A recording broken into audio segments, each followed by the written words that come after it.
महत्वाची घडामोड आहे। मनोज जरांगेंच्या आझाद मैदानावरील आंदोलनाची सध्या जोरदार तयारी सुरू आहे। उद्या मनोज जरांगे आझाद मैदानावर आंदोलन करणार आहेत। सध्या ते जुन्नरमध्ये आहेत। आज संध्याकाळपर्यंत ते मुंबईच्या वेशीवर दाखल होणार आहेत।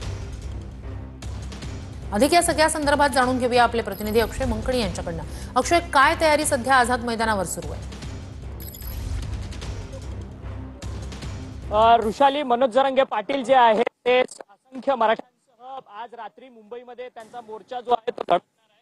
परंतु आझाद मैदानापासूनच मराठा आंदोलक बांधव जे आहेत ते यासाठी आमरण उपोषणाच्या आंदोलनासाठी या ठिकाणी आलेले असल्याचं आपल्याला पाहायला मिळतंय। काही आंदोलक जे आहेत ते थेट मंगळवेढा ते मुंबई अशी सायकल स्वारी करत आलेले आहेत। आपण त्यांच्याशी बातचीत करणार आहोत। तुमचं नाव काय आणि तुम्ही किती तास प्रवास करत मुंबई गाठलेली आहे?